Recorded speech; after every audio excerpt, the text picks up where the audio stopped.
What are the big 5 personality traits?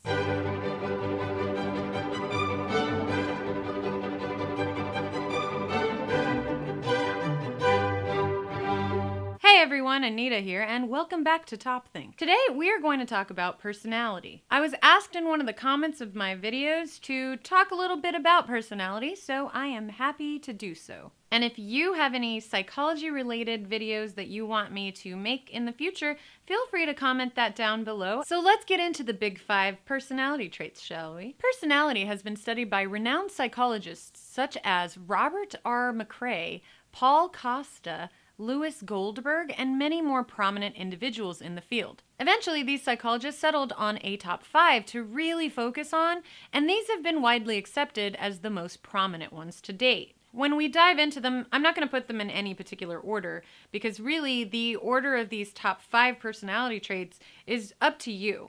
I know there's a lot of personality tests out there that tell you what you score on certain things, and they are great to take and see kind of where you might place. Some of them will tell you more aspects about your personality, but don't put all of your stock in what they say about you. The only person that can really truly tell you about your personality is yourself. So by ranking these from highest to lowest, I want you to think about the ones that you feel are the most prominent to your personality type. The best type of personality test is your very own personality test. So rank these on what you believe you fall under as the highest. We'll start with extraversion. The variant spelling of this is also extroversion, but when we're talking about it in this instance, it's extraversion, which is the psychological version of using the word. Now, if you look up the definition of this in the Merriam-Webster dictionary, the definition of extraversion is the act, state, or habit of being predominantly concerned with and obtaining gratification from what is outside of the self. So this is more of like the outside factors rather than your internal ones. It can have these individual outcomes: happiness, gratitude, longevity, and psychological health. If you have a high score on the extraversion trait, you tend to be happier in general than people who score lower. Extroverts are also viewed as better leaders, live longer lives, are more psychologically healthy, and tend to be more popular. Next, we have one of my favorites, neuroticism. So the definition of neuroticism stems from neurosis, a mental and emotional disorder that affects only part of the personality and is accompanied by various physical, psychological, and mental disturbances, such as visceral symptoms, anxieties, or phobias. Neuroticism is related to a slew of negative outcomes. It's no surprise that neuroticism has been linked to unhappiness and poor coping. It is not one of the most ideal of the top tier personality traits, but it is something that a lot of us score high on. So don't feel abnormal if this is one of yours. I'm completely abnormal in many, many ways, but what I'm saying here really is that you're not. It's just, it is something that is on the top 5, so, there's a reason that it's on the top. Moving right along to the next one. Let's talk about conscientiousness. When you look this up in the Merriam Online Dictionary, it does just say meticulous and careful. Careful means to use caution when you're dealing with things. So really, let's look at the definition of meticulous. Meticulous is marked by extreme or excessive care in the consideration or treatment of detail. The individual outcomes of this is good health habits, which lead to longevity, and an avoidance of drug abuse. People who are conscientious tend to have the greatest success rate at advancing in their careers.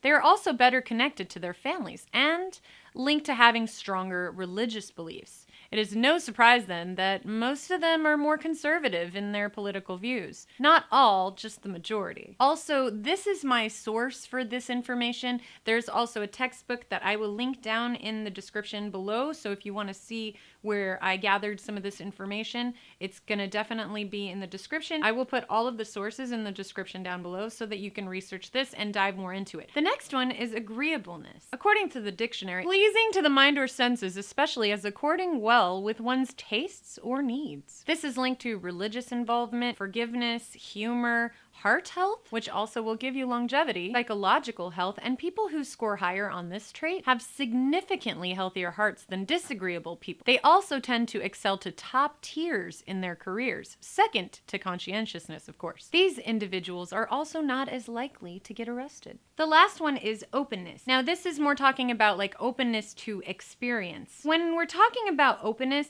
it's really easy to define this, so there's no reason to like look it up in the dictionary because all you're really going to find is open, and that means, to open things.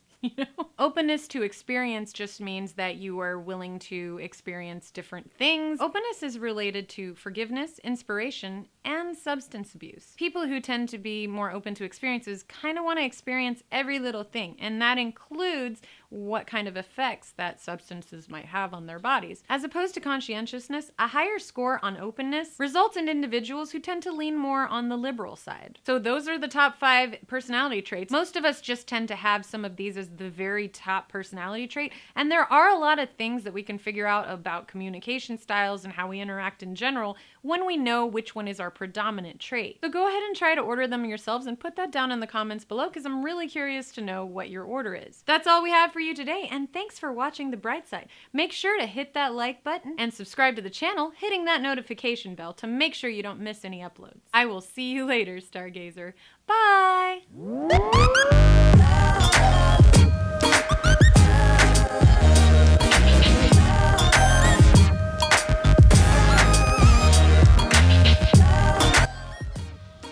It's okay, I haven't started yet. I'm just setting up.